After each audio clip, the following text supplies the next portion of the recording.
Hello my dear JEE 2024 warriors, welcome to the Amrita Entrance Exam 2024. Most important questions, the must do questions before your AEEE examination. So like you might have seen just few days back, we made a video on what is Amrita College, what is the entrance exam like, what should be your preparation mode like.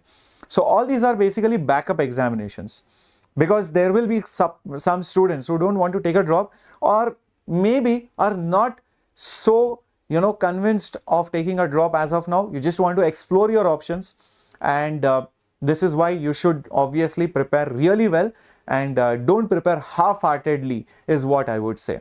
So let's see some of the questions which might come in your Amrita Entrance Examination. These are proper model questions, let me tell you that.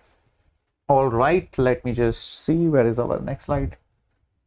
Okay, just one second. Yeah. So let's begin. HF Gaming, hello AJ, hello Praveen, hello Aris. Yes, welcome aboard. Some of you were also asking, sir, what about UGEE and the classes for that. So let me remind you, my dear warriors, we had to shift the class for really, I don't even want to get there. For really critical situations. There were a lot of things going on in the last 1 or 2 days, can't even explain. So let me tell you, tomorrow we are going to take basically the class for UGEE. So you can see that right over here.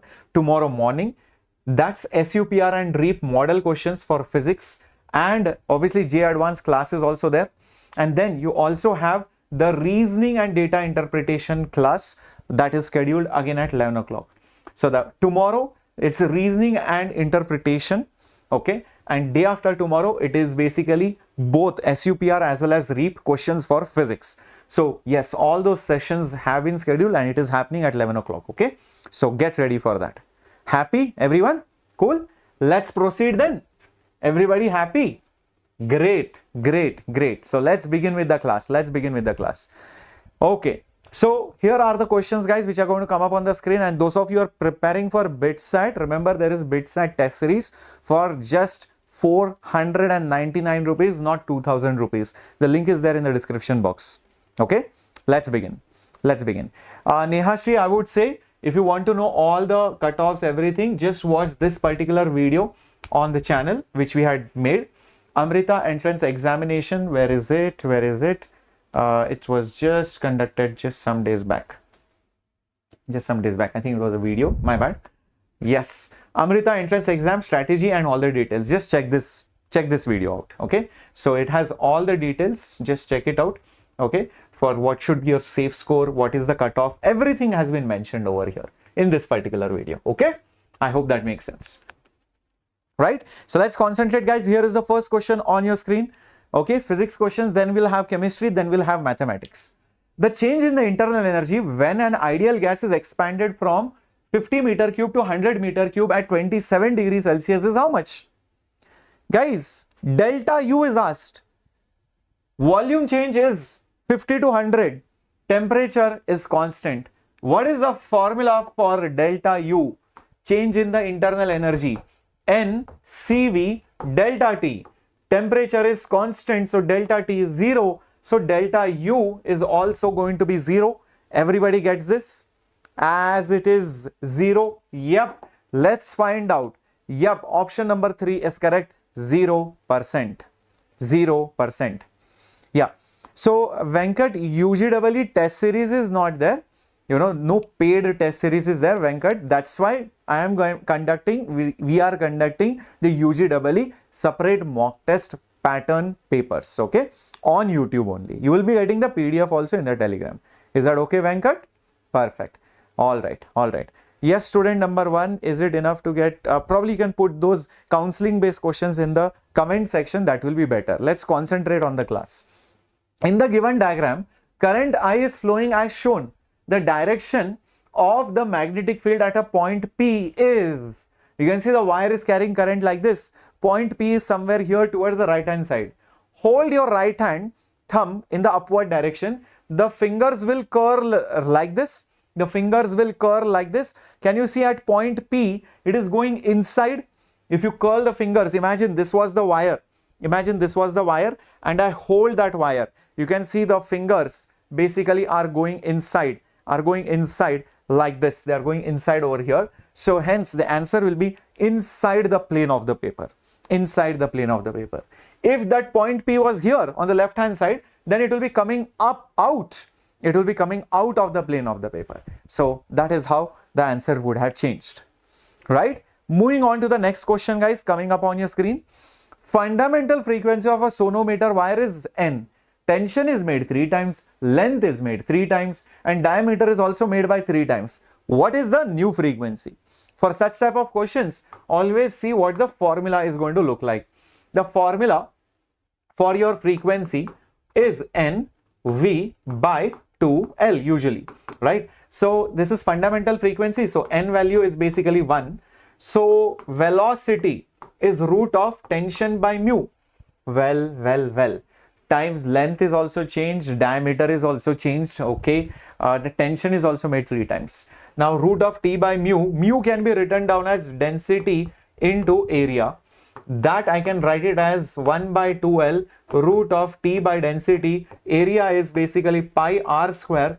Root of r square is r. So 1 by 2L r and root of tension by rho pi. Tension by rho pi. So frequency is directly proportional to root of T and inversely proportional to length and radius. So F2 by F1 will be root of T2 by T1, root of T2 by T1. So 3T by T and inversely proportional to length, right? So final length is 3L, original length was L. Radius is also made 3 times, diameter is also made 3 times, same thing. So 3R and this is just R. I hope this is okay, everyone. Now what is F1? F1 is basically N. It is given, original frequency was N, right? TT cancels, LL cancels, RR cancels. So root 3 is there on the top and we have 9 over here. But you can also write it in slightly different form like this.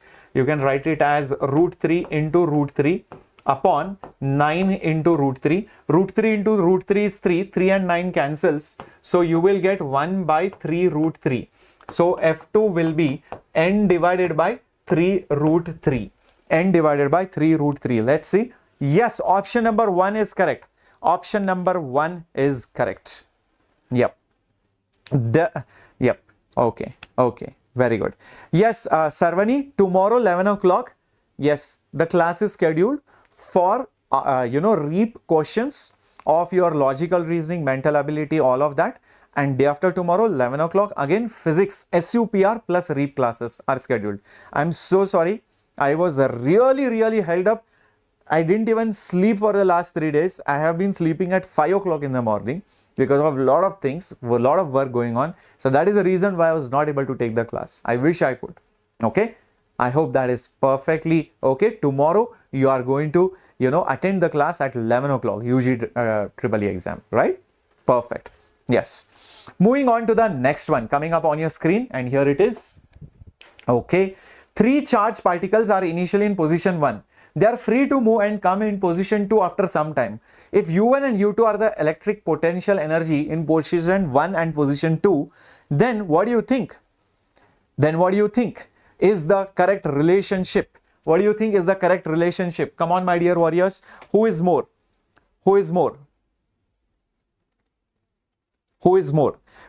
Come on, think. Just 1 second, guys. 1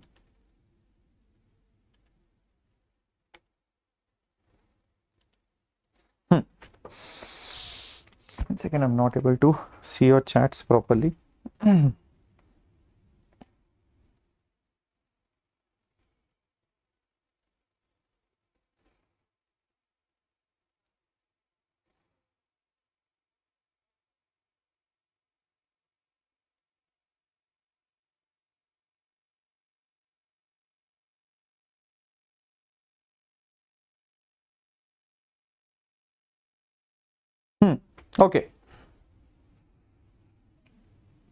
Okay, so what do you think, guys, is the correct answer for this? Yes, what do you think is the correct answer for this. If the particles are initially in position 1, they are free to move and they come to position 2.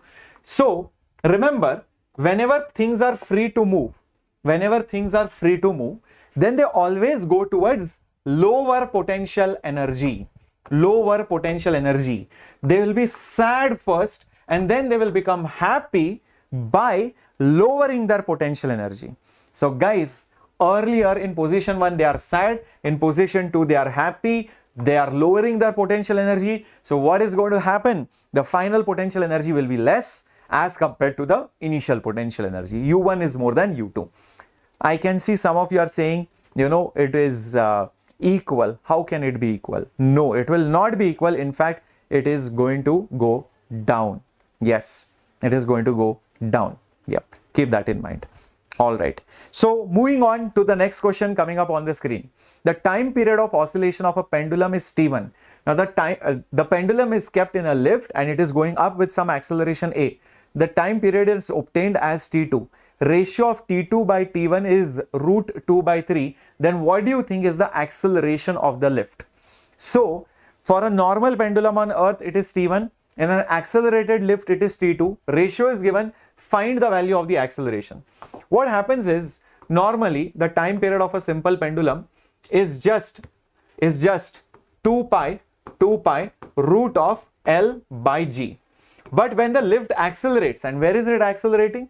It is accelerating upwards. So the acceleration due to gravity will increase. So it will become 2 pi root of L by G plus A.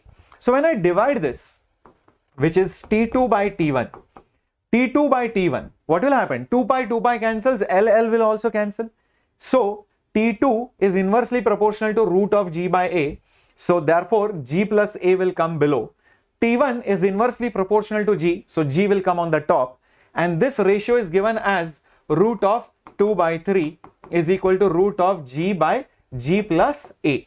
Now root cancels, 2 by 3 is equal to G by G plus A.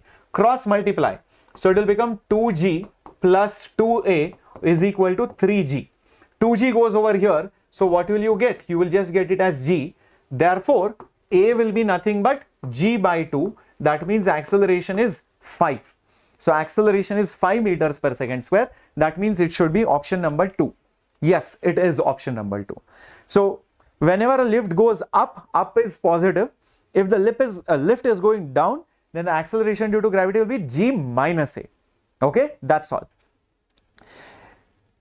Hindri Kasri, let me tell you, tomorrow 11 o'clock there is already a class scheduled for your UGEE exam. Okay, in fact that's a REAP session, and day after tomorrow 11 o'clock physics session.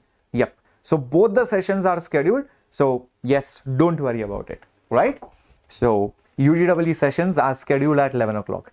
Next, the Faraday's law of EMI is best defined by which of the following? All are integrals. You can see integral of magnetic field with area is 0.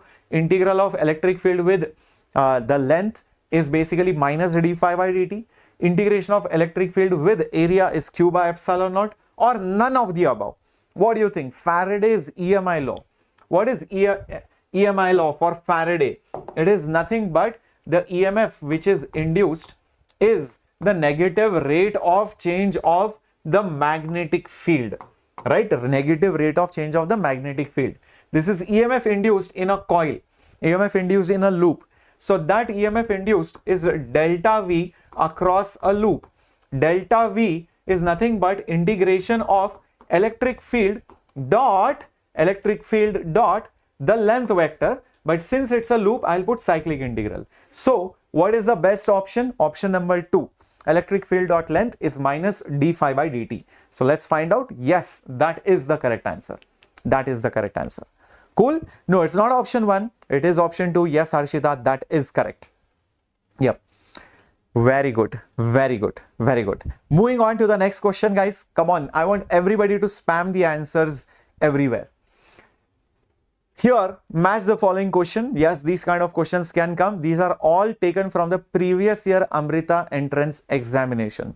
And also keep in mind, all these entrance exams, be it Amrita, be it VIT EEE, not UGEE, or even SRM, they are very, very, fast oriented exams, meaning you will have to solve many questions in limited time. So if the concept doesn't strike you, you will find the paper very, very tough. If it does not remind you of the way to solve it, you will not be able to complete the paper, and because you are not able to complete the paper, you will find that the paper is very hard. You will find that, oh my God, I was not able to do it. Also, you will see that the cutoffs are not, very low, and they are not very high also for VIT or any other entrance exam. But yeah, of course, if you want computer science, they are on the higher side, and they demand also like that, because if you want to get into computer science, obviously the top notch brains only will be competing for that. So accordingly, you have to choose which branch I want, which VIT I want, or which college I want, and accordingly strategize. Okay, if I want this particular branch, this particular college, you have to have some speed. You have to, yes, you have to improve towards that particular speed and accuracy. Yes, completely agree. Yes, Amita, it is a game of speed and accuracy. Else you will find it difficult. Otherwise, there is nothing in the VIT EEE paper, or nothing great about SRM JEE paper, or even nothing great in the Amrita Entrance Exam paper. It's like JEE Mains only. It's just about speed and how quick you are in thinking. Yes, what's the correct answer for this? RQP. RQP. RQP. Wow, very good. Who was that? Nivedita. Awesome, Nivedita. So let's find out, why did people say RQP? See guys, the question was the significant figures. Now, over here, if you see, the decimal is not a significant figure. This 2 and this 9 is significant, and any 0 which lies between two non-zero numbers is also significant. So that is why it has 3 significant figures. That is why it has 3 significant figures. The next one over here, nothing is non-zero. All are non-zero actually. There is no 0 over here. 1, 2, 3, 4, 5. So 5 significant figures for this guy. What about this? Again, these two zeros are between two non-zero numbers. So they have to be counted. So 4 significant figures. So that is why RQP. Okay.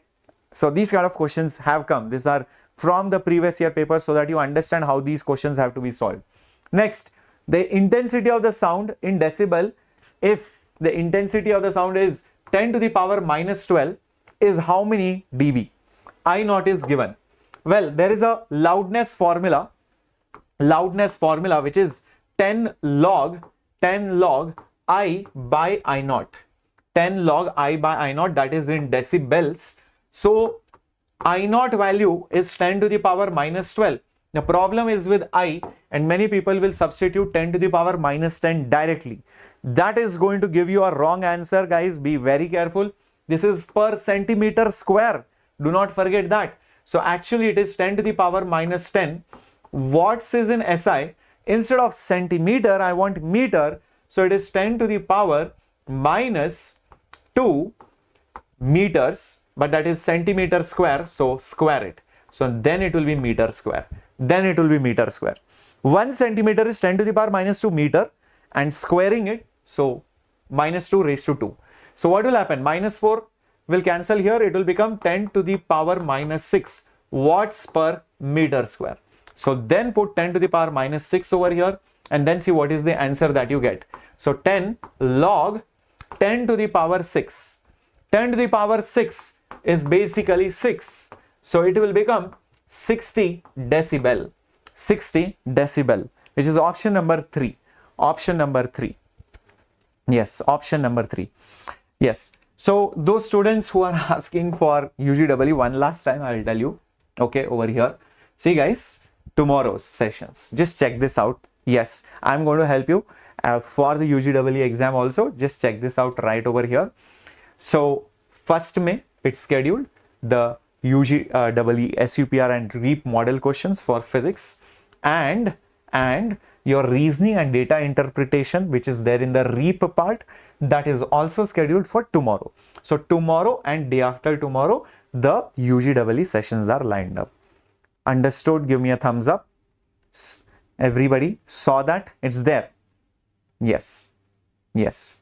Saw that, everyone? Mahalakshmi, Amita, Everyone? Everyone? Yes, Mahalakshmi, everyone. So many people are asking for it. Can you see that? Yes, please go to this session and mark your attendance quickly right now. Mark your attendance, okay? So this is going to happen. Yeah, yeah. These sessions are required. Everybody give a thumbs up.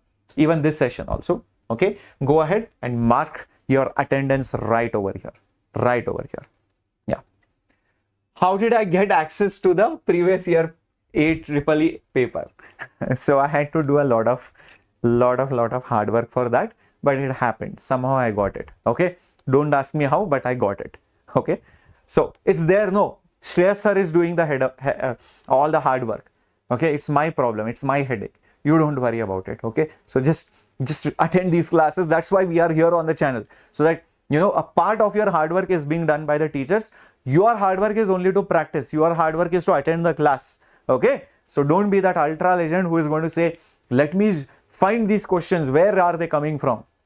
That hard work I am doing. Your hard work is just to attend the class and practice these kind of questions. 6 cells with EMF 3 volts and internal resistance, I think it should be 1 ohm, are connected in rows, and 3 such rows are connected together in parallel with an external resistance of 3 ohms. Then the current through each cell. 6 cells with EMF 3 volts. So 6 cells are there with EMF 3 volts and internal resistance 1 ohm. So into 6, that is going to behave like one single battery of 6 3s are 18 volts and one single resistance 1 into 6, which is 6 ohms. Like that, there are 3 rows. Like that, there are 3 rows. That's what the situation is like. Like that, there are 3 rows. Like that, there are 3 rows. Okay. So like that, there are 3 such rows and they are connected together in parallel. Okay. So these 3 together, I can combine it as one single battery. I can combine it as one single battery with one single resistance. 18, 18, 18 will still be 18 volts in parallel. Voltages in parallel will not add, it will be equal. Yep. Next one, 6 ohms, 6 ohms, 6 ohms. What will 6 ohms in parallel be? 6 by 3. 3 parallel branches. That's how parallels work. Whenever they are in series, they will add. Whenever in parallel, divide. So 6 by 3, which is nothing but 2 ohms. Which is nothing but 2 ohms. Now this is connected to your external resistance of 3 ohms. This is connected to your external resistance of basically, wow, connected to your external resistance of basically 3 ohms. This is 3 ohms. So, my dear students, what will be the current then? Current will be voltage divided by the total resistance. Voltage is 18.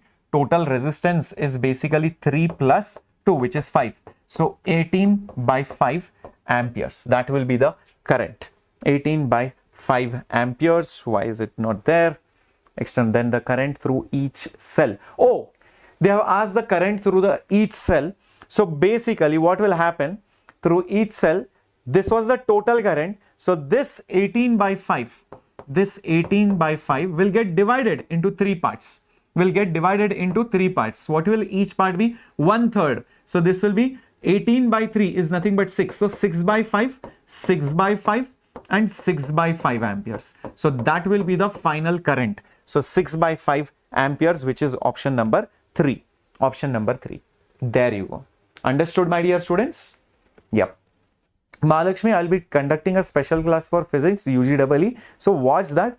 This might help you little bit in SUPR, not in REAP.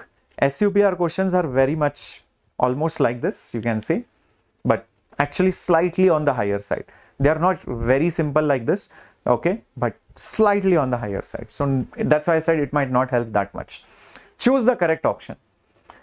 Photons are deviated by both magnetic and electric fields. Photons are deviated by magnetic field. Photons are deviated by electric field. Photons are not deviated by electric or magnetic fields at all. What do you think? How many of you think the answer is A, B, C or D? Come on, put it up in the chat box. Photons. Photons are the particle nature of light. Light is an electromagnetic wave. Yes, but photons, they do not have charge. They do not have polarities. they do not have magnetic behavior at all. So guys, there is no reason why they should get deflected. It will be not deflected. Yes, they are chargeless, they are massless, they are having no magnetic polarities. So there will be no deviation at all. Correct. Everybody got it correct. I can see people spamming 4. Very nice. Moving on. Which of the following graphs the variation of the field with distance for a shell having a mass and a radius r is shown correctly? If you remember, for a shell, what happens is, if you are basically inside, the field is 0. But if you are outside, then the field is given by gm by r square. Gm by r square. So first it should be 0, and then it should be inversely proportional to r square. There is only one option like that, because in this option, inside it is not 0, here it is constant, here it is constant inside, here it is 0. So this is the only option. So option number 1. No, guys, many of you made a mistake. If the question was on potential, then the answer will be completely different. For potential, it is minus gm by r, and outside is minus gm by small r. So that graph would be constant and then like this. So it will be negative constant and then it will be like this after r. That is for potential. That is for potential. Mind it. Okay. This was for field. Field inside is 0. This dimension is of which physical quantity? M raised to 1, L raised to -1, T raised to -2. Pressure, viscosity, surface tension and force. Force, I know it is not right. Yes, force will not be correct because force dimension is M raised to 1, L raised to 1, T raised to -2. This is negative power of length. Surface tension is the force per unit length. Surface tension is the force per unit length. Length dimension will go. It will be M raised to 1, T raised to -2. Viscosity and pressure. Pressure is force by area. So if I divide by area, it will be M raised to 1, L raised to 1 -2, T raised to -2. Oh, this is exactly matching. This is exactly matching. So guys, the answer should be pressure. Just check it out. Yes, it is pressure. If you want to find for viscosity, you can use this formula. F is equal to eta A velocity by x. That's it. So from this, substituting force, area, velocity and x, you will get the dimensions of eta, which will definitely not be this because the dimensions of pressure are already matching. Don't waste your time trying to find the dimensions of pressure separately. Okay, very good. Option number 3, correct. Moving on. Some mass is there. It is at rest on a surface of rough contact with the plane at 30 degrees to the horizontal and is just about to slip. The coefficient of friction between the plane and the particle is how much? Coefficient of friction. It is just about to slip means that this angle is the angle of repose. And the angle of repose is 30 degrees, and we know angle of repose is also mu is equal to tan alpha. That's the relationship. Mu is tan alpha, so it is basically tan 30. Tan 30 is 1 by root 3. So that is the value of mu, 1 by root 3. Option number 2. Option number 2. Yes, 1 by root 3. Tan alpha is the answer. Tan alpha is the answer. Very nice.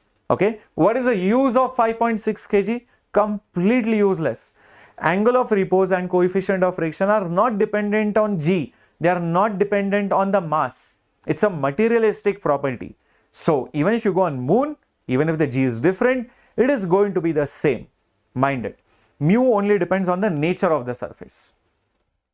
Resistance is voltage by current.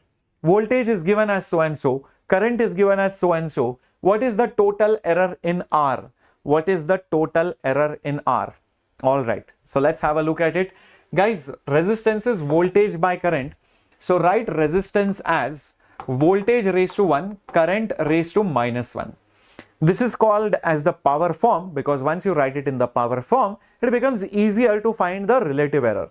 So the relative error in R is basically the relative error in voltage plus the relative error in current and multiply the powers by taking the mod value. So it will be 1 into this. Here, negative 1's modulus is just 1. 1 into delta I by I. So now it becomes very easy. Delta R by R percentage. Did you understand what I just did over here? Always take the power's mod value. Okay, even if it is minus 5, put 5. Don't put minus 5. That will give you a wrong answer. Delta V by V. Can you see this is 3, this is 100. So it is basically 3 by 100 into 100 in percentage plus delta I by I. Delta I by I. Delta I by I into basically 100 percentage. This will be 3%. Even this is 3%. Total will be 6%. Total will be 6%. Just check it out. Option number 3. Yes. Very good, Malika. Very good, Tarun Ram. Yep.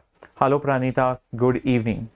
Sir, I have UGEE PYQ book and Supra Reap questions if required. Can I mail the soft copy? Please do that. Please do that. It will be very useful. Very useful. I can add more questions then. I can take a longer session then. Please do that.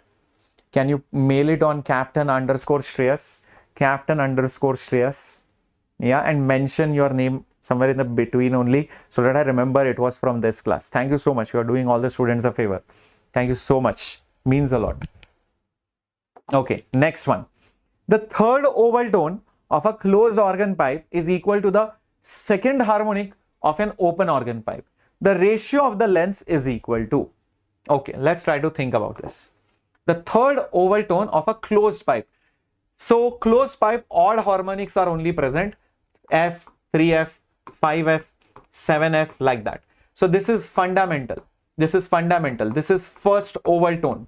This is second oval tone. This is third oval tone, like that. So the third oval tone means seventh harmonic. Odd harmonics are there only in the closed organ pipe. This is equal to, so the frequency will be given by, 7V by 2, sorry, not 2, 4. 7V by 4L. What is asked is equal to, the ratio of the lengths is equal to. This is for closed pipe. Now let's talk about the open pipe. Open pipe. For open pipe, F, 2F, all frequencies are there. 3F, 4F, like that. All the frequencies are there. So second harmonic is basically just this. This is your second harmonic and the frequency is given by 2V by 2L. That's it. This is for the open pipe. These both are equal. V will cancel. V will cancel. 2 and 2 will also cancel. So I want the ratio of the length. So LC by LO. LC on the top, LO below is basically nothing but 7 by 4. Is nothing but 7 by 4, which is option number 1. Yes, option number 1. Yep. No, not the fourth option. I think some of you made mistakes. Sahara, it's not like what, if you just do this, you will get all full marks, but at least you will understand what kind of questions are coming so that you can practice more questions. So that is the whole point of conducting this class. You should not go completely unprepared. You should not be like, oh, I thought the questions will be very difficult. Oh, I thought the questions are very theoretical. Oh, I never knew these kind of questions come. So that is the reason why I'm conducting these classes, so that you know the expectation. Yes. Okay. In radiotherapy, X-rays are used for what?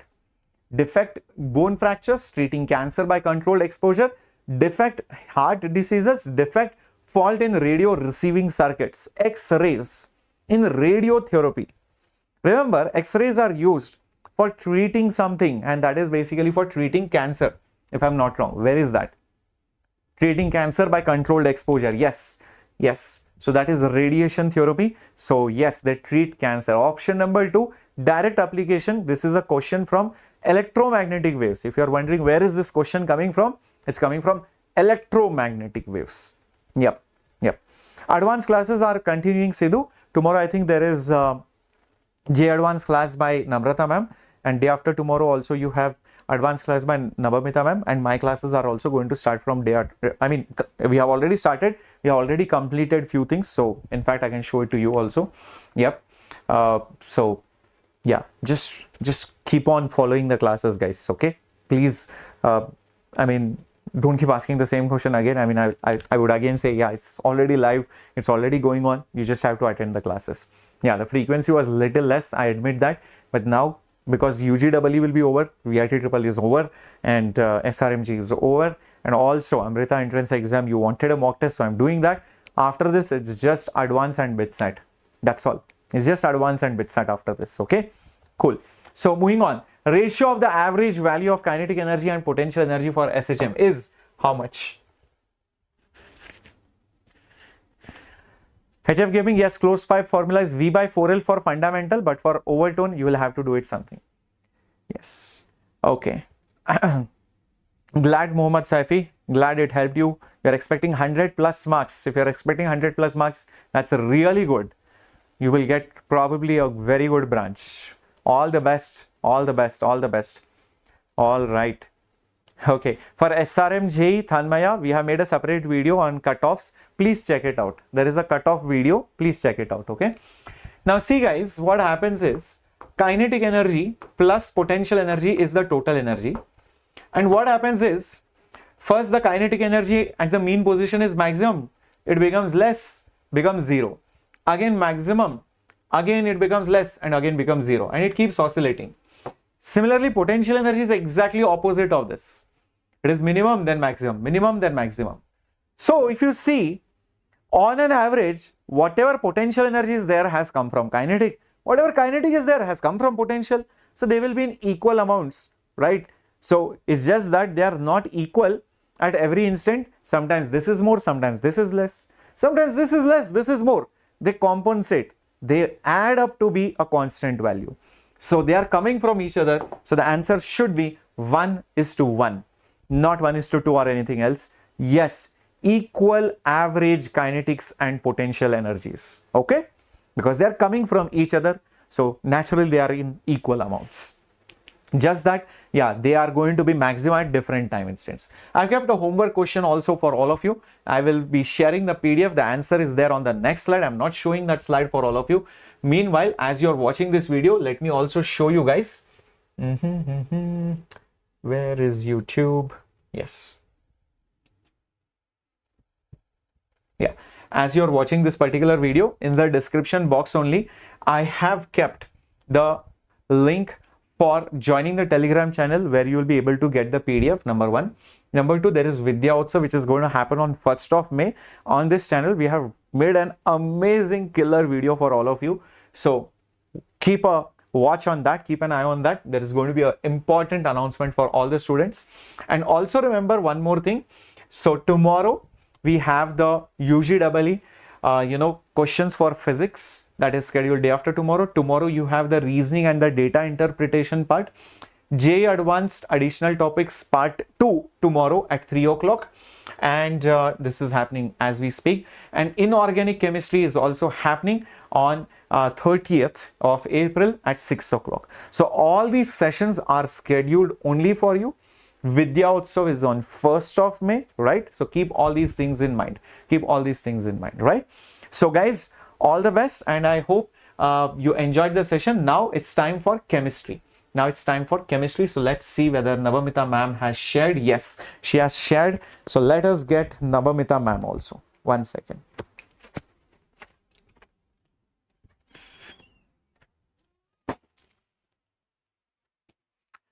All right. Where is Navamita? Dinesh, see, Navamita ma'am is here. She's waiting. Yes. I was waiting. Yes. Yes. It was me who was distracting sir from his class. Yeah. Okay. Sure, no issues.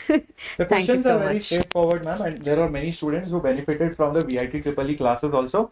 One student has got above 100 marks. Oh wow. Yes. So guys, and some kid was like, sir, the questions were very difficult. So I told, you know what? The reason why you're finding it difficult is because you're not matching up the speed. Yes. Questions are very easy. Yes. Also, maybe you did not watch all our sessions. Probably. Questions are always easy. It's just the speed which makes it look difficult. Yes. Okay. Sir, when are you going to come to Coimbatore? Very soon. Very soon. Very soon. Sir will come. If I come there, then my YouTube and everybody's YouTube gets affected. So please hold on. Okay? All the best. Indirectly, sir is telling that when sir is not there, we become lazy. Oh, wow. Utkarsh, you know what? We will talk about that in some time. You know what? We will tell you what you need to be doing. Okay?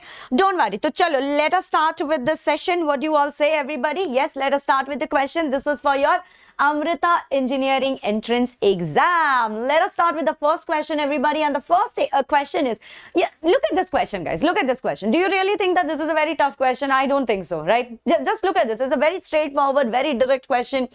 And the question is asking that SN1 reaction is favored by, is it non-polar solvents? Is it more number of alkyl group on the carbon atom attached to the halogen atom? Is it option C, small groups on the carbon attached to the halogen atom? Or is it option D, no groups of the carbon attached to the halogen atom? Okay, now tell me something. What is SN1 reaction? And in SN1 reaction, you know that intermediate carbocation is formed, right? We also know that when it comes to a carbocation from primary to tertiary, the stability increases.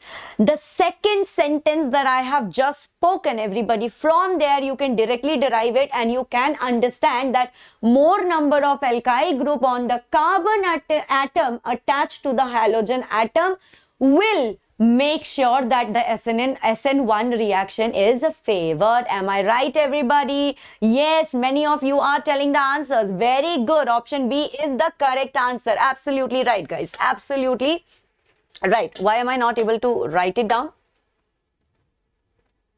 Why am I not able to write it down? Wait a second, guys. Did I not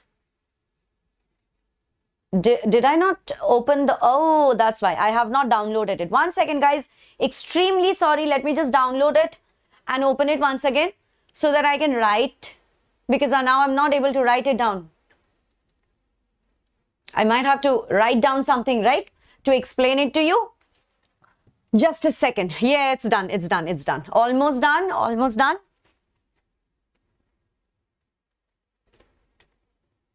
Yeah. All right. Yes. You guys are all with me, right?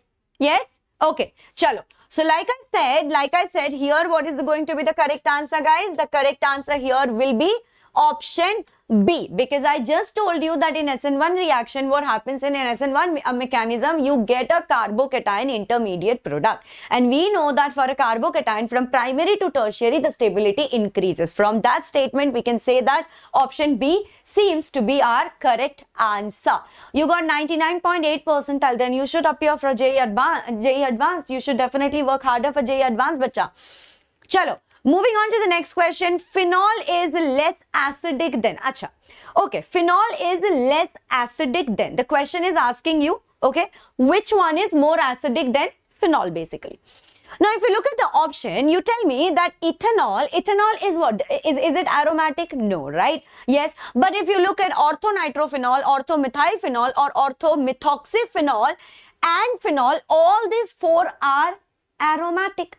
In an aromatic, what will happen? Delocalization will happen. So hence stability will anyway be more, right? But ethanol, to directly we can say that no, that's not possible. Ethanol will definitely not be more acidic than phenol. Correct? Yes. Yes, everybody.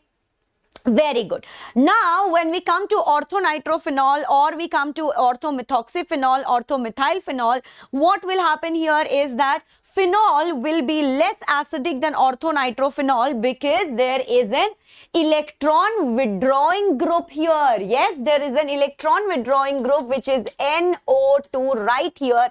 And yes, you guys are absolutely correct. Option B will be the correct answer. Option B will be your correct answer. Once again, option B and option B, right? Okay, see, very direct questions, very straightforward question, nothing that you have to be very scared of. They are not asking you any, tweaked up or, some other statement deviation, nothing like that. Very direct questions they are asking. Okay? All right. Moving on. I mean, look at this, guys. This is such an easy peasy biryani tasty question. There is nothing. What is the question asking? The question is asking the actual atomic weight of an element is represented by what?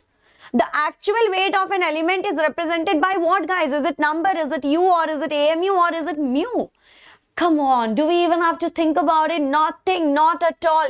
AMU, that means atomic mass unit, right? Atomic mass unit. Yes, exactly. So AMU is your correct answer. Am I right, everybody? AMU is your correct answer. Yes, guys, can I see it in the chat? Can I see it in the chat? Very good, very good. AMU, absolutely right. Okay. Moving on to the next question. The next question is the value of Planck's constant in the unit of joules is another one which is an absolutely no-brainer, and we all know that it is 6.626 multiplied with 10 to the power minus 34. That means option A is our correct answer. They are not even asking you to calculate so much, guys. Such easy peasy biryani tasty questions, isn't it? Okay, moving on to the next question. The next question is the measurement of a thermodynamic property known as temperature is based on. Okay. So this question, I'm not very sure if it is in physics or if it is in chemistry. However, when I was searching for Amrita Engineering Entrance Examination, this question did pop up in the chemistry section, right? It popped up in the chemistry section, so that is why I have taken it. However, I'm not very sure if it is a part of physics or chemistry. But chalo, let's study about it, because Kirchhoff's equation is once again in your physics, isn't it? And in physics only you have 0th law of thermodynamics, first law of thermodynamics, second law of thermodynamics. In chemistry we have first, second, third and fourth. Correct? In physics you have 0, first, second and third. Correct? And you have Kirchhoff's equation. So that's why I had this, I had this dilemma. However, I can say that yes, many of you are absolutely right. The correct answer is the 0th law of thermodynamics. Now, what does the 0th law say? That, yes, guys, come on, tell me. Yes, the 0th law, it says that if thermodynamic systems are in thermal equilibrium with a third system, then they are in thermal equilibrium with each other. First law of thermodynamics, that you all know, no? That you all know, right? What is it? Heat is neither created nor destroyed, that you all know, correct? Second law of thermodynamics, that's about entropy. And Kirchhoff's equation is what? Kirchhoff's equation is epsilon is equal to alpha, right? Emissivity is equal to absorptivity, right? Right? Yes, very good, Utkarsh, very good, absolutely right, isn't it? Kirchhoff's equation is emissivity is equal to absorptivity. So yes, option A is your correct answer, right? Moving on to the next question. The next question is, what will happen to the rate constant of a reaction when the temperature is raised by 10 degrees Celsius? Guys, we have read about this in thermodynamics. We have read about this particular topic a lot of times in chemical kinetics, and we know that what happens when you increase the temperature by 10 degrees Celsius, guys? Anybody? What happens when you increase the temperature by 10 degrees Celsius? Yes, very good. It is option C, that is, it is doubled, right? What happens? The rate constant of a reaction gets doubled when the temperature is raised by 10 degrees Celsius, okay? 10 degrees Celsius, it will be doubled. Very good, okay. Oh, sorry, I went back. I was supposed to move forward. Okay. Next question is, the equivalent conductance at infinite dilution of, sorry guys, here something is missing. It will be ammonium chloride, then sodium chloride. Acha. Here we are supposed to have sodium hydroxide. Sodium hydroxide. Okay, so basically the equivalent conductance at infinite dilution of ammonium chloride, sodium hydroxide and sodium chloride are given to you. And they are asking that you have to calculate it for ammonium, you have to calculate it for ammonium hydroxide. Okay, what do you have to do? You have to calculate the equivalent conductance for ammonium hydroxide. For ammonium hydroxide, you have to find it. And for ammonium chloride, sodium chloride and sodium hydroxide is given to you. So basically for ammonium chloride, right, that means that it is NH4Cl. For NH4Cl, lambda infinity is given to you as 120. Let us call this as equation 1. Okay, then you have a sodium hydroxide. So lambda infinity for NaOH is given to you, and that, my dear bachos, it is 240. So here you have equation 2. And let us say that lambda infinity for NaCl will be equal to 150. That is also given to you in the question. So let's call this equation 3. Acha. Now, how will you find ammonium hydroxide? Ammonium hydroxide, the formula is basically NH4OH. So how do you form NH4OH? To form NH4OH, we can add 1 and 2 and we can subtract 3. Can we not do that, guys? Can we do that or not? We can do that, right? Take a look at it. See, NH4OH. So now we have to calculate it for lambda infinity for NH4OH will be equal to, yes, equation 1 plus equation 2 minus equation 3. If I do, I will be able to get the result. So it will be 120 plus 240 minus 150. If we do, how much will we be getting, guys? 120 plus 240 is 0, 4 plus 2 is 6, 2 plus 1 is 3. So it is 360. 360 minus 150 is 300 minus 150 is 150, but 360. So 150 plus 60. It is 210. 210 is the correct answer. Am I right, everybody? Yes, option B is the correct answer. Is this what you guys are getting? Is this what you guys are getting? Right? Okay. I will do it. I will do it. Mahalakshmi Bacha, tomorrow you will be getting another UGEE session, okay? For chemistry, I will be doing case-based question, UGEE, SUPR, REAP and case-based questions. Everything I'll be doing. Don't worry about it, okay? Tomorrow you will get it. Tomorrow you will get it, okay? See, from tomorrow what is happening is Amrita Engineering Entrance Exam is starting. So that's why we had to do a session today. Because if we do it tomorrow, then it does not make sense, right? That's why we are doing it today, okay? Chalo, moving on to the next question. The next question is 100 centimeter cube of an aqueous solution of protein contains 0.63 gram of protein. If the osmotic pressure of the solution at 300 Kelvin is 2.57 into 10 to the power minus 3 bar, the molar mass of the protein will be. Guys, we know that pi is equal to CRT, isn't it? Yes. And what is C? C is basically given mass. Yes, C is basically given mass. Sorry. Just a second. C is what? It is given mass divided by molar mass multiplied with volume in liter. Correct? Yes, volume in liter. Can we write that? Okay. Volume in liter. Chalo, I'm writing this also so that you know that you know the formula what you use. Okay. Now what do we have to know? What do we have to do? See, pi is given to you. Pi is given to you right here. So here we will write 2.57 multiplied with 10 to the power minus 3 is equal to C is, can we write it like this? Now given mass is given, see 0.63. So I can write here 0.63 divided by molar mass is something that I do not know. V in liter, see 100 centimeter cube. So can I just write it as 0.1? I can write it as 0.1. Then R and T. So what will be R? R will be 0.083.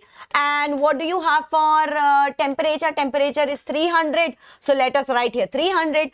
Now what we can do is we can take the molar mass this side. We can take the molar mass this side. And then we will write it as 0.63 into 0.083 multiplied with 300 divided by 2.57 into 10 to the power minus 3 into 0.1. So 2.57 into 10 to the power, this can be this can be considered as 3. 3 and 3 can get cancelled. If 3 and 3 gets cancelled, then 6.3. This can be considered as 1. So I think it should be around 6, 3, 6. Can you calculate and tell me, guys, what are you getting? Somebody please calculate it. Somebody please calculate the 0.63. If I consider this as 3 and 3, this can be cancelled. This, if it goes up, right? 10 to the power 3 will go up. This is 0.1. So 0.6. I think it should be option B. I think it should be option B. Can you please tell me? Nidhi, I'm teaching, bacha. I think you are ignoring me. I really think that you are the one who is ignoring me because I'm taking a class. Yeah? Please tell me, guys, what is the answer? No, I do not think you will be allowed to use a calculator. I do not think you will be allowed to use a calculator. Please tell me, please tell me, tell me. Come on. Quickly, guys. I think it should be option B. Option B. Vignesh, you are getting option B. No, Tarun, I'm pretty sure that it is not 0.0529. I had calculated it, but I don't have the calculation right in front of me. I did calculate it. I think it should be option B. I think you should be getting 610,389 or something like that, right? I think your answer will be around 610,389 or something. That is almost close to 61039. So I think option B is the correct answer. Please check it out, okay? Chalo, moving on to the next question. The next question is once again very simple, very easy, everybody. And the question is, syngas is a mixture of what? Come on. Do we need to, there is no explanation here. This is a very straightforward and absolutely direct question. What is syngas? Syngas, it is a mixture of carbon monoxide and hydrogen, and I think everybody knows that it is carbon monoxide and hydrogen. Is that correct, everybody? Yes. Is there anybody who wants to say that no ma'am, it's carbon dioxide and hydrogen? No, it is carbon monoxide. Syngas is CO plus H2. This is your syngas. So option B is your correct answer. Please, please, please. What, please, student number 1? What do you want me to do? What do you want me to do? Why are you writing please, please? I can't understand why you're requesting me. Option B is the correct answer, hai na? Theek hai. All right. Moving on to the next question. Which of the following alkali metal hydrides is thermally stable? Okay. So these are what? See, lithium hydride, sodium hydride, potassium hydride, rubidium hydride, right? These are all belonging to group 1. Group 1 has hydrogen, lithium, sodium, potassium, rubidium, cesium. Correct? This is what you have in group 1. Now, when you go down the group, what happens? When you go down the group, the size of the atom increases. If the size of the atom increases, that means the bond length is going to increase. And if the bond length increases, then we all know that it is easier to break the bond. So, as you go down the group, yes, the bigger atoms, they will form weaker bonds with hydrogen. Yes, that means that the thermal stability will decrease down the group. So that means I can say that LiH, which is lithium hydride, will have a higher thermal stability, then sodium hydride NaH, then it will be potassium hydride KH, and finally you will have rubidium hydride RBH. So which of the following alkali metal hydride is thermally stable? It has to be option A, lithium hydride. Okay, it has to be option A, lithium hydride. Clear hai everybody? No doubt here. I'm hoping no doubt here. Yes, no doubt here. Correct? Correct everybody? Yes guys, yes or no? Everyone, are we all clear with this?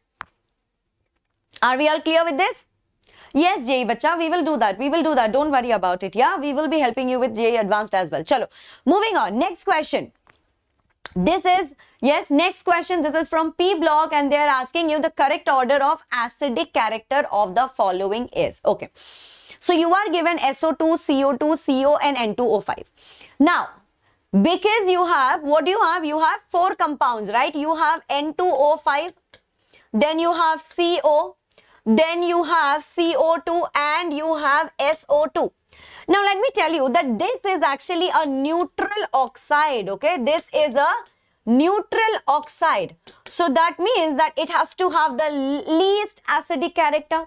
It will have the least acidic character, correct? Okay.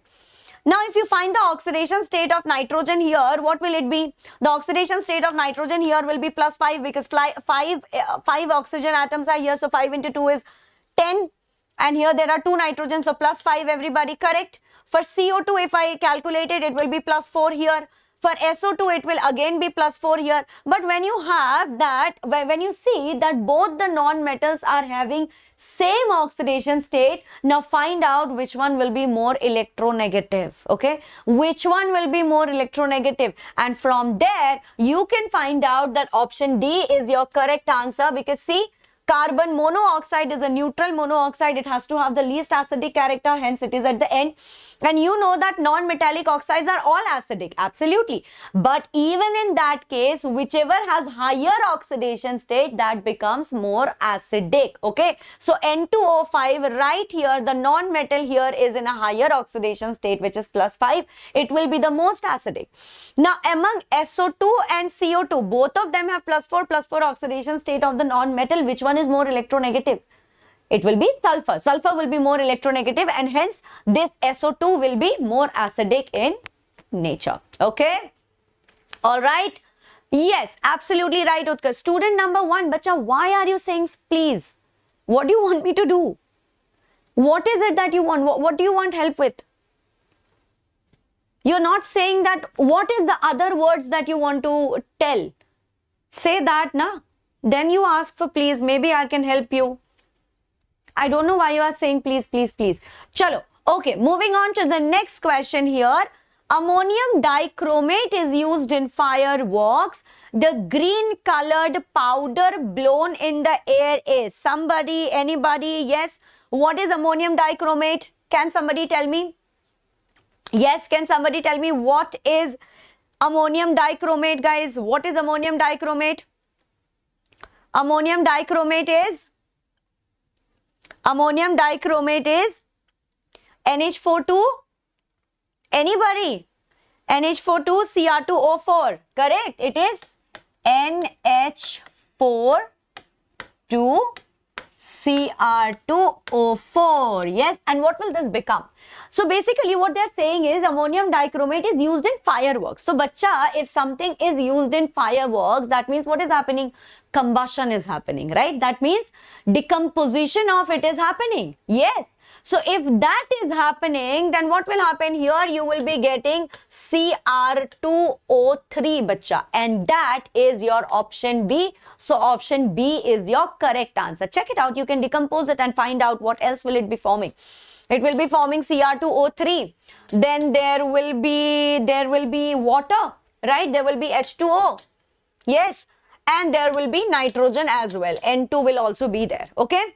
All right. Yes. Clear? Very good. Finally, Utkarsh has told me what is ammonium dichromate. Very good. Chalo guys, moving on to the next question. The next question is, how many sigma and pi bonds are present in nitromethane? Nitromethane. So N, methane, that means CH3. Nitro, so here you have double bond O, here you have single bond O. Okay? Yes. Now, this also, if I open it up, it will be CH3, right? So, 1H, and here is the third H, correct? So, that means it will be 1, 2, 3, 4, 5, 6. 6 sigma bonds, and there is only one double bond, that means 1 pi bond. So, it is option A, 6 sigma bond and 1 pi bond. That is the correct answer. Okay, that is the correct answer. Okay. Chalo guys, moving on to the next question. In which of the following Mn exhibits its highest oxidation state? Do we even solve it, guys? Should we even be solving it?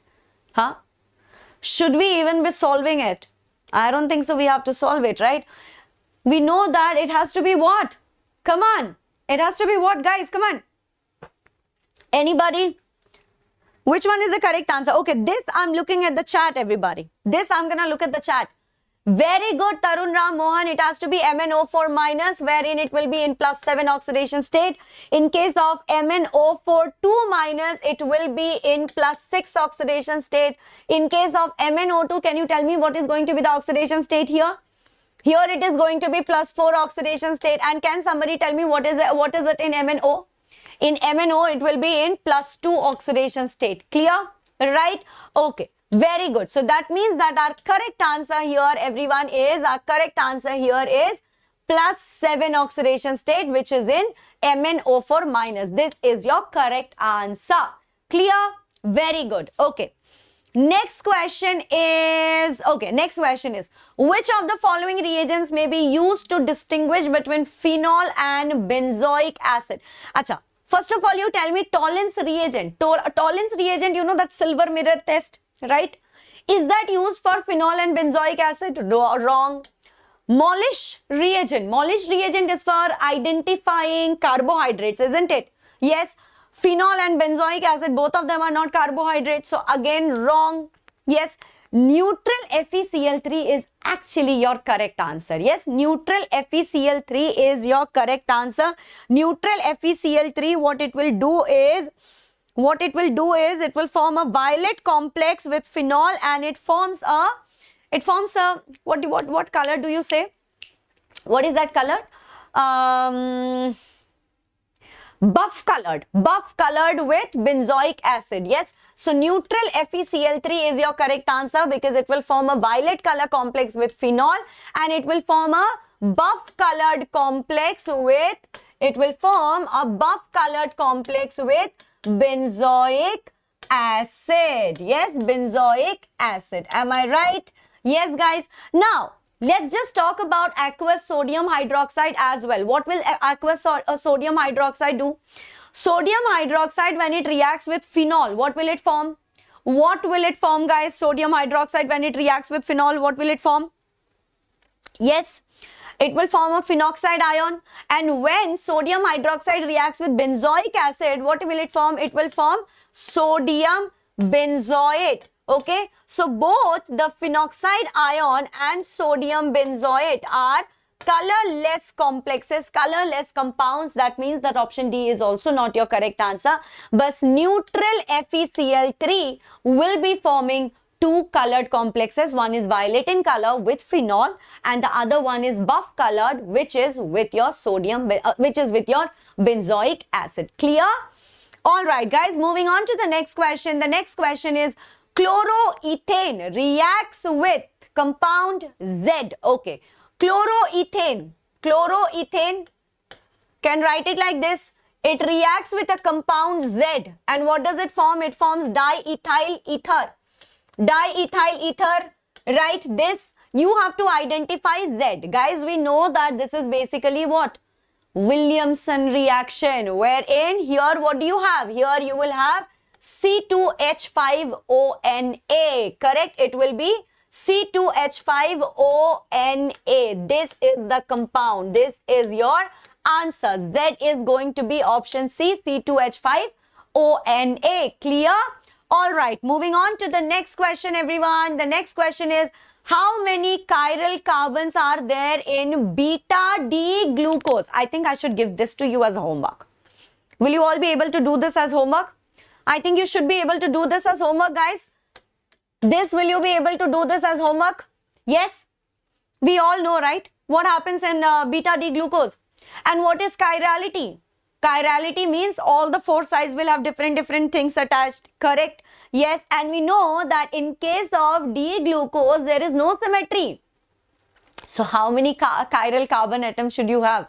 How many chiral should you have? Hey, 4. Are you sure? Iska PDF milega. Yeah, I'll be sending you the PDF in the Telegram channel, bacha. I'll send you the PDF in the Telegram channel. 4. Are you sure? 4. Guys, beta-D glucose. It should be option 5, no? Option 5. Chalo, anyway, I'll wait for it. Take your time, but do this as homework. Do this as homework before you go for your test. Okay? Do this as homework. Now, which of the following statements is true? Which of the following statements is true? Look at it. An orbit and orbital mean the same thing. Can we say that? No. Orbit is what? K, L, M, N. Orbital is what? S, P, D, F. They are not the same. Absolutely, they are not the same. Next, an orbit and orbital contain the same number of electron always? Never. Not at all. The energies of the orbit and the orbital are the same? Not at all. Impossible. The maximum number of electrons present in an orbit and an orbital will be different. Yes, this is the statement that is true. Yes, absolutely right. That the maximum number of electron present in an orbit and an orbital will be different. Absolutely right, guys. Next one. Which one of the following has electronic configuration in violation of Aufbau principle? For calcium, what will you write? For calcium, the last configuration is 4s2, isn't it? For titanium, what do you write? For titanium, it is going to be 3d2 and 4s2. Am I right? For chromium, what do you write? For chromium, you know that it is 3d5, 4s1. See, This is the correct answer. This does not follow Obo principle here. This has an exceptional electronic configuration. Although it usually we know that 4s has slightly lower energy than 3d. So 4s ideally should be fully filled and then the electrons should go to 3d. However, right here what happens? 3d5, 4s1. So this is the one that does not follow Obo principle. Okay, this is the one that does not follow Obo principle. For manganese, what do you write? For manganese, it is 3d5, 4s2. This is also following. So yes, option C is your correct answer. Okay, now which one of the following changes is spontaneous? Matchstick on strike burn. See, bacha, they are not saying that the matchstick is burning on its own. Spontaneous means something that on its own, yes, it has enough energy to get reacted on its own. So matchstick, you are striking it. That's an example of a rapid combustion, but not spontaneous combustion. So no, that's not the correct one. Camphor packed in a container without overspace catches fire on its own. This can be the answer. However, it's saying that you have packed the camphor in such a way that there is no overspace and hence it catches fire. So there is a dilemma around option B. But look at option C, guys. Petrol kept in an open beaker. You have kept it in an open beaker. You are not packing it. You are not doing anything. But it reduces in quantity slowly, right? So I think option C should be a spontaneous process and nothing else. I think it should be option C. Okay. Yes. Yes, I think it should be option C. Chalo, moving on. For a substance A to B, the first dissociation constant is 5 into 10 to the power minus 5 and the second dissociation constant is 1 into 10 to the power minus 9 at 25 degrees Celsius. The value of the equilibrium constant for the following reaction. Guys, whenever you are given this type of question, you know that the K overall, yes, the overall equilibrium constant is equal to what? K1 multiplied with K2. So if you multiply 5 into 10 to the power minus 5 multiplied with K2 is 1 into 10 to the power minus 9. If you do this, 5 multiplied with 1 will be 5 multiplied with minus 9 and plus 5. So it will become minus 5 plus minus 9. I think it should become 10 to the power minus 4. This should be your answer. So ideally, here there is a minus. So option A should be your correct answer. Okay. Option A is your correct answer. One last question. This also I'm going to give it to you as a homework. So there are 2 homework questions, everybody. Yes, I'll be giving you the PDF just after the class. However, I want you all to try and solve the questions before you go for the exam. If you are not able to, the 2 questions that I haven't solved, that I will solve it for you and I will send it to you tomorrow morning. Tomorrow morning I'll be sending it to you. Guys, till then, try it on your own. And now it is time for me to call your Amrita ma'am for mathematics. Shall I go and call her? Can you give me 1 minute? 1 second, guys.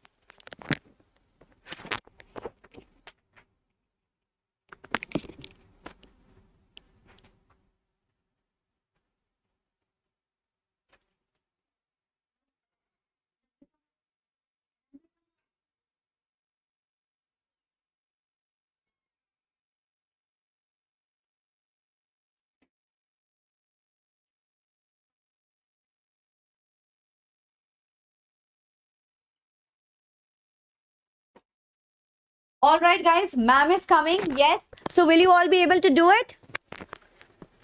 Will you all be able to solve the questions, everybody? Yes. Chemistry also seems easy, right? And there will be only 25 questions for chemistry, right? 5 for English. Okay. And here we have your Amrita ma'am. I will quickly close this so that end the show. 1 second, ma'am.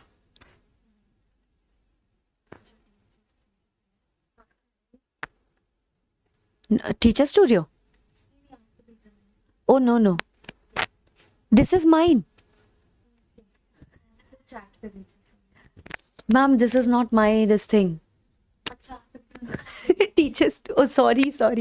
I thought teachers PPT.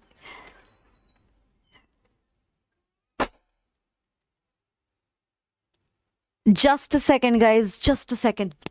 Also, by the way, Vidya Utsav is there, okay? Vidya Utsav is on 1st of May, everyone. That is day after tomorrow. You all be ready and you all make sure that, you know, you are participating in it. Watch it, okay? Please do watch it, everybody.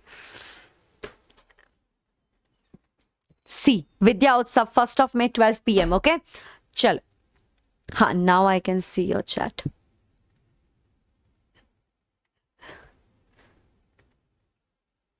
This is the one. Ha. Here you go, ma'am. Chalo, all the very best, guys. See you. Yeah.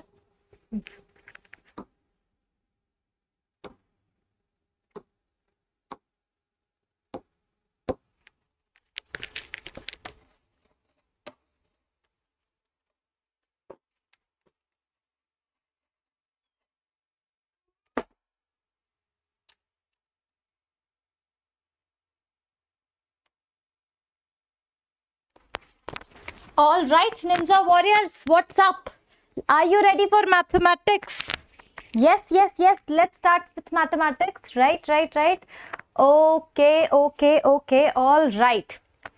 Okay, so you are done with physics, you are done with chemistry, and now is the time that we should be doing mathematics. So the very first question is on your screen. It is looking little bit blur, so I'll be writing right over here that the question is -1 to 1 x upon mod of x dx is what you are looking for. This is your question, right? Who is going to tell me in one go? In single go, we can answer this question, right? We don't have to integrate. We just have to apply the property. Waiting for your answer in the chat box. Yes. Okay. Let me just open the chat. Yes. Audible, visible. All right. Tell me the answer in the chat box. So clearly, this is an odd function. So basically, -a to a integration of an odd function is nothing but a big fat 0, right? Yes. So clearly, the answer is option D. We don't have to integrate. So that's what in this particular examination where you have to do a lot of question in limited time, you have to apply hacks, tips and write properties over here. Okay. All right. Yes. I can see so many zeros over here. Let us move on to the next question wherein you have to figure out the coefficient of x raised to power 10 in the expansion of 1 minus x cube raised to power 4 and over here 1 plus x raised to power 5. So we are looking for coefficient of x raised to power 10 in the expansion of this particular thing. Okay. All right. So what we will do is we will write a general term for this. Okay. And a general term for this as well. Right. So you know how to write a general term, right? How to write a general term. So suppose you are having 1 plus x raised to power n. So the general term related to this will be tr plus 1 and that will be equals to ncr x raised to power r. This is your general term formula. So we have already recalled that. Okay. So for here, what would be the general term? So that would be 4cr1 because we will need r1 and r2. 2 binomial expansion I would require. Okay.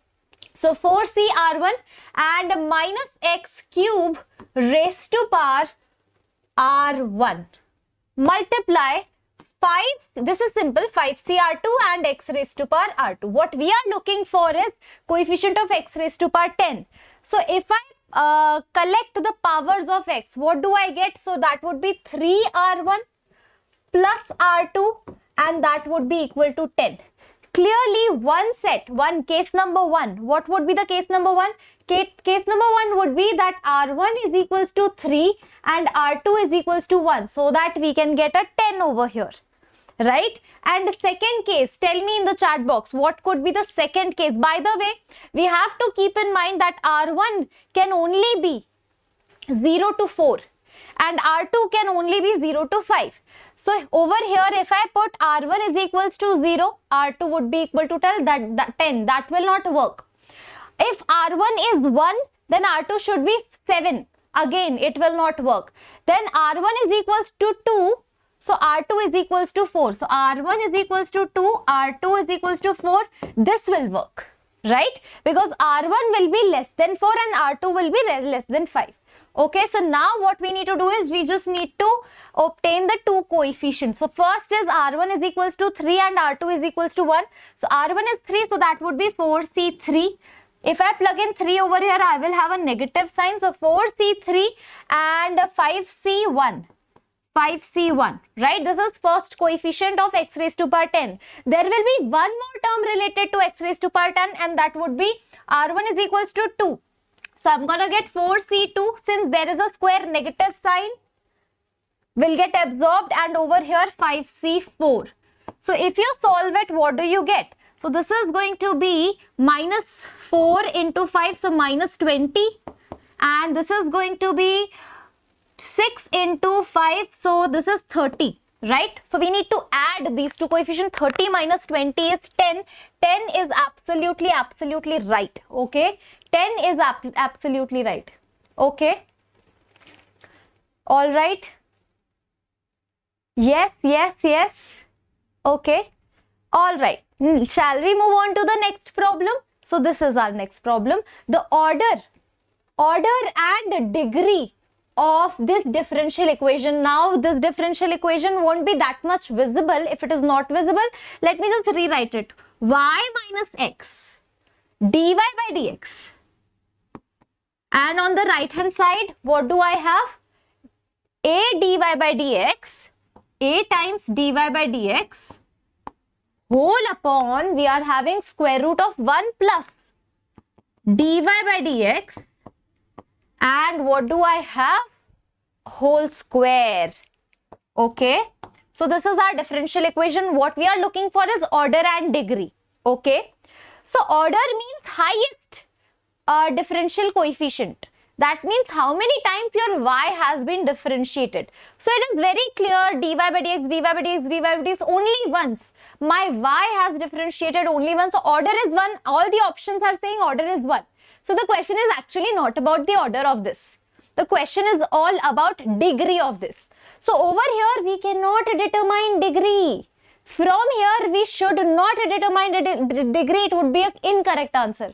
What we have to do is we have to shift this over here and square both the sides, because while determining degree we cannot have square roots or 1 by 3 or 1 by. So basically while determining degree, all the powers of differential coefficients should be whole number, right? Should be whole number. So we just have to cross multiply y minus x dy by dx, cross multiply and square. So squaring it, and 1 plus dy by dx, squaring it, okay, and that will be equals to a dy by dx whole square.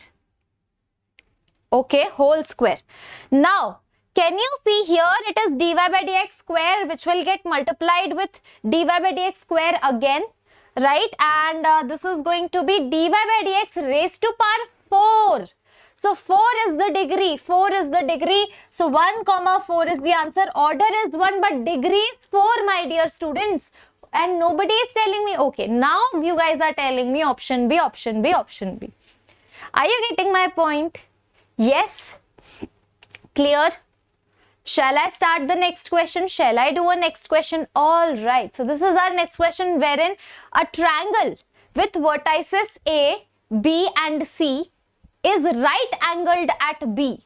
So right angled at B. B is what point? 4 comma y is your point B. All right. And A point is 2 comma 7. And C point is minus 2 comma 6. All right. Now what we need to do is M1, M2 minus 1, because we have a perpendicular. When two lines are having 90-degree angle between them, M1, M2 is equals to minus 1. So 6 minus y minus 2 minus 4 is the slope of first line. multiply, so m1 multiply m2 is equals to -1, right? And now we are having 7 minus y whole upon 2 minus 4 is -2 is equals to negative of 1. So 6 minus y and -2 minus 4. 7 minus y, 2 minus 4, right? Okay, clear? So 6 minus y, 7 minus y, and we are having 6 2s are 12. So this is equals to -12. Now you have to just solve it out. Actually, rather than solving, what I'll be doing is I'll be putting the values, okay? So if I put 10, will it get satisfied? So 10, if I put, it will become -4, and it will become, if I put 10 -3, no, it will not get satisfied. 10 is not the answer, but -10 will get satisfied, yeah? So -10 if I put, so this is going to be 16, and this is going to be, no, -10 will also not get satisfied. So 9 or 4, so let me just check 9 or 4. If I put 9 over here, so it will give me 3 with a negative sign, and if I put 9 over here, so 9, which answer is correct? C, you guys are saying C. 10 or 3. So let me just check 3. Have I done anything wrong over here? A minus sign mistake? Let me check. 6 minus y, -2 minus 4. Correct. 7 minus 5, 2 minus 4 is -2. So this is going to be 6 minus 5, 7 minus 4, and 6 2s are 12 with a negative sign. So -12 should be the answer. But I cannot see. Okay, -3. So let us check -3 is going to satisfy or not. So y is equals to -3. So this is 9, and -3 over here, no. Am I doing anything wrong over here? You guys are saying C, 10 or -3, -10 or -3. -2,6, 4, y, yeah. Or I can write y -6. Y -7 is equals to -12. Okay.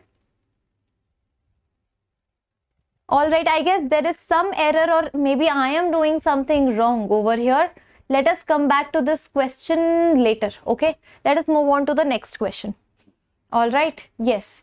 Now it is a very easy question. Sin theta is given, tan theta is given. Even we don't need the value of tan theta. If sin theta clearly is 1/√5, then we know that sin theta 1 minus sin square theta root is equals to cos theta.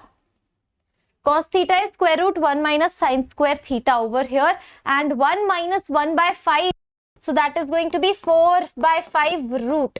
So this is going to be 2/√5, which is matching with option A. Clearly, we don't have to solve it as well, right? 2/√5 is absolutely right. So we are looking for cos theta, which is 2/√5. Yes. Okay. -24 instead of -12. Is it okay? Why? 4 or 2? 6, 6 2s are 12 हो गया ना, सही है. It is correct, है ना? चलो.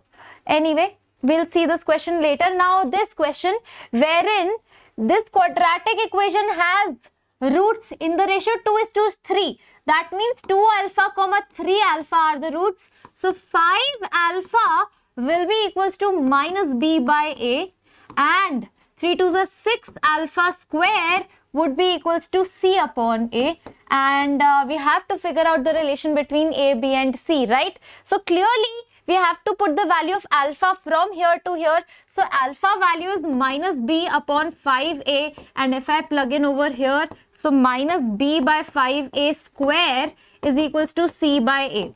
So if I solve it, what do I get? 6b square is equals to 1a will get cancelled out, so 25ac. 6b square is equals to 25ac. I guess it is matching with option A.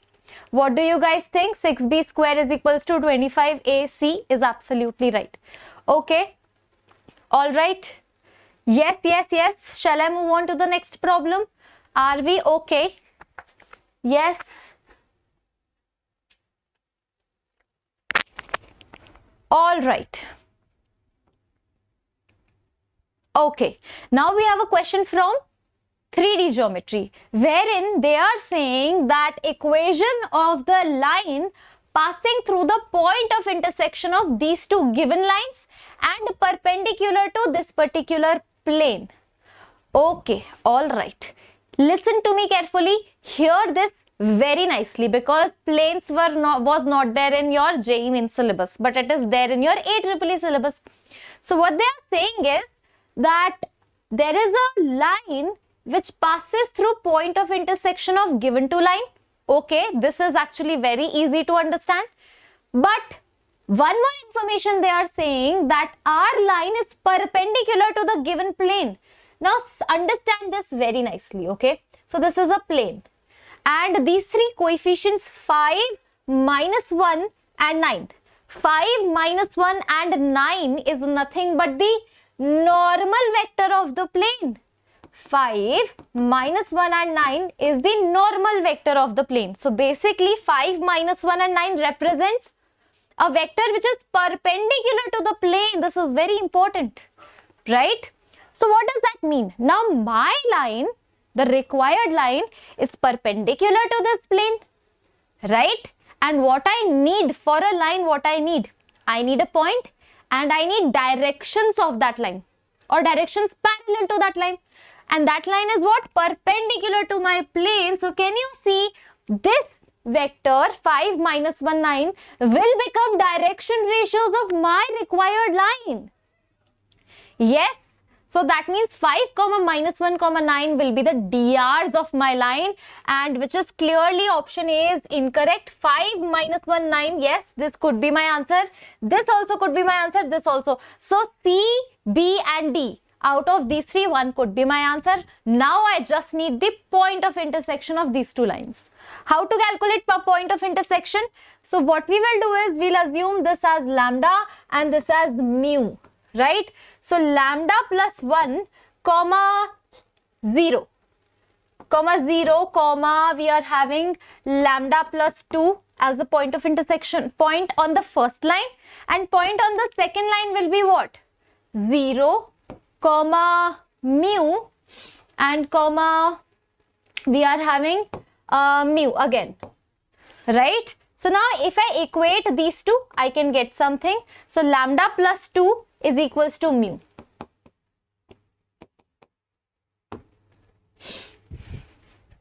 All right, and mu is equals to 0 and lambda is equals to -1. Mu is equals to 0 and lambda is equals to, is it the case? Okay, 0. So y is mu, z is mu, and 1, 0, 1. So lambda plus 2 and lambda plus 1. All right, we need to equate these two lines. Okay. So for a particular value of mu and lambda, this should be equal, right? So mu could be 0. Okay, no, mu could not be 0. So one setting I have to figure out. Point of intersection of these two lines, right? Yeah. 0 plus 1, sorry, 1, 1, 1. So this is, sorry, this is 1. 0 plus 1. And what about this? This is 0. Yes. So lambda is coming out as -1 and mu is coming out as 1. Will it work? Yes. Lambda -1, mu जो है वो 1 आ जाएगा. Yes. Lambda -1 and mu 1. So this will actually give me point of intersection. You just put over here 0, 1, 1. So this is the point of intersection 0, 1, 1. 0, 1, 1. 0, 1, 1. Okay. Option D is absolutely right. 0, 1, 1. Yeah. So one more time, one student is saying that please repeat, okay? So I'm gonna repeat. Equation of line passing through point of intersection of these two lines, okay? So what we will do is, we'll figure out point of intersection of these two lines. How to figure out? So we have to take this as lambda and this as mu. So this is going to be, so if I equate this as lambda, what would be the x? Lambda plus 1, x coordinate, and 1 would be y coordinate, and lambda plus 2 would be the z coordinate of first line. same if we do with second line, what we will get is 0 mu mu. This is related to the second line. Okay, now if both lines intersect, that means both will have common points. So we need to equate x coordinate to x coordinate, y to y, z to z. So what we will get is lambda minus 1 and mu is equals to 1. Once I get this, either put this, the value of lambda over here, you will get 0, 1, 1, or you put value of mu over here, again you're going to get 0, 1, 1. So this is the point of intersection. Now point of intersection once you are getting, then you need direction ratios of that line.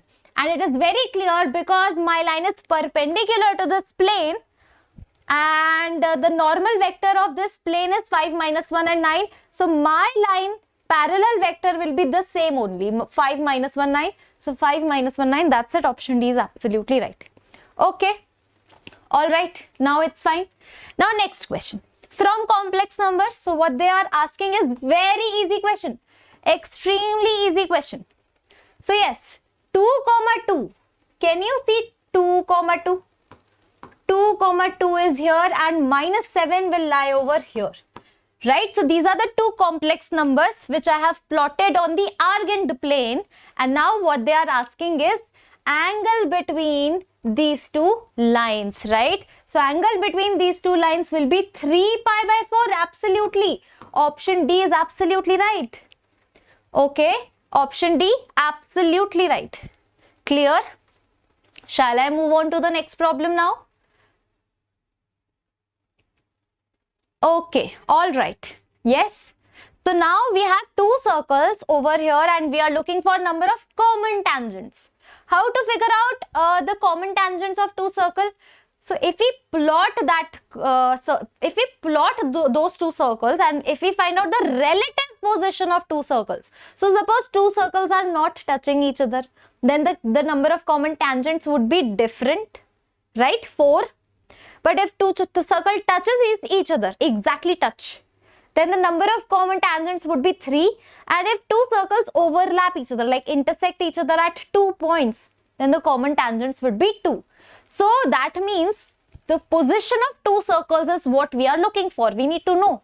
So we can easily know that, right? By plotting it. So first circle is having 0, 2, 0, 2. 0, 2 over here, and the second will be 0, 1. So first center is 0, 2 and it passes through origin. Clearly both the circles are passing through origin. So this is the circle, radius will be 2, and the second circle will be, so center will be lying over here and it will pass through origin. So this is the thing. Okay, can you see? This is the position. Okay, so clearly the number of common tangents of these two circles, both are passing through origin. Can you see? Origin is satisfying. So number of common tangent is 1, which is option D. People are saying A. No. How come A? A will be the answer when the position is like this. So that means 1 common tangent, 2 common tangent, 3 common tangent, 4 common tangent. In this particular case, 4 common tangent. But if they touch each other, they become close. So 1, 2, 3. So 3 common tangent.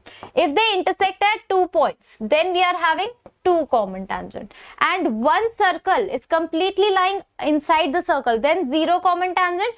And if one circle touches another circle internally, then there will be 1 common tangent. So this is the case. So 1 common tangent. Okay. All right. Yes. Clear. Now let us move on to the next problem. All right, the equation represent ellipse with center. So for that, what we need to do is we need to make perfect square out of it. Let us do that. So 4x square minus 32x. Let's keep these two terms together. Then we have plus 7y square and you have minus 56y plus 148 is equals to 0. Okay, all right.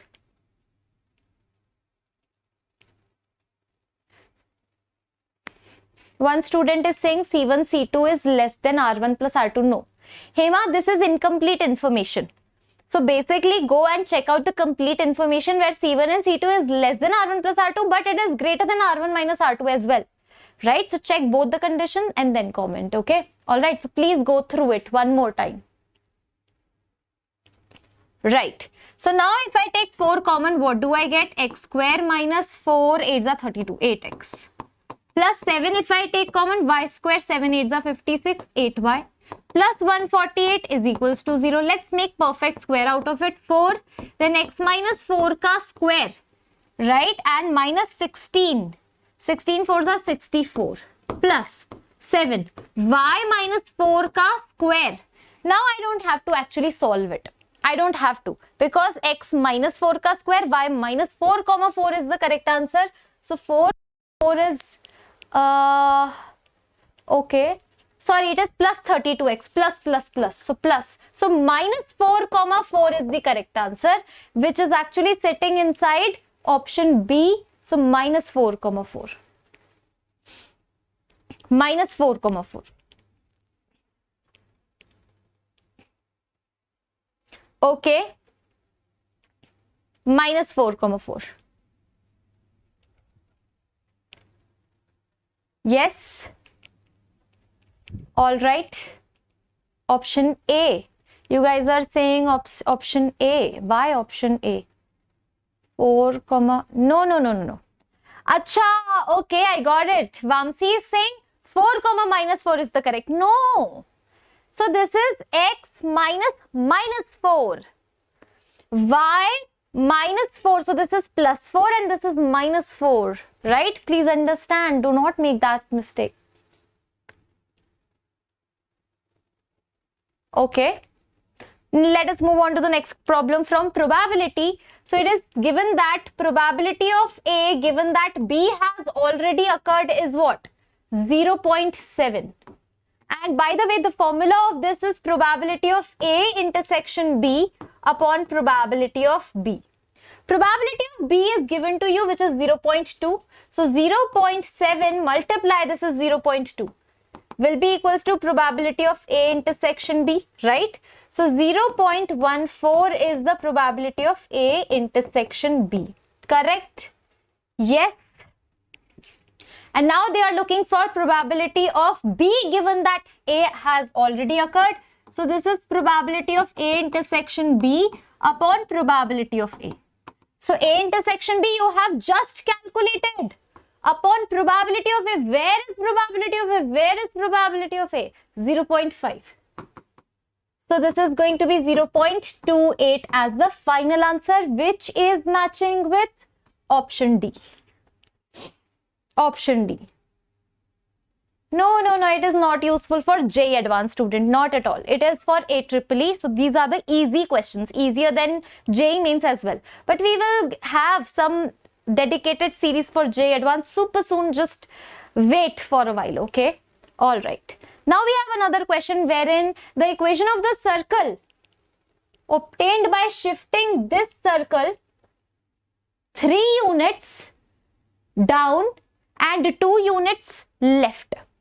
3 units down. Okay, so this is your circle, center at origin. This is your 7. Now if you shift this circle 3 units down, the center will shift at -3. And if you shift this circle 2 units left, the center will shift at -2. So that means -2 comma -3 will now be the center. So -2 comma -3 will reflect in this particular answer by x plus 2 and y plus 3 is equals to 49. Okay. All right. Yes. Clear? All right. Okay. Now we are having a question from permutation and combination where the ratio between numerator. So n persons you have to arrange in circular manner that can be done by n minus 1 factorial ways upon, now you're looking for ratio, right? So you need to arrange all the n people in a line. So in a line, if you want to arrange n people, that will be n factorial. So this is 1 upon n if you open it. Very clearly this is 1 upon n. Oh, I am stuck. Why am I stuck over here?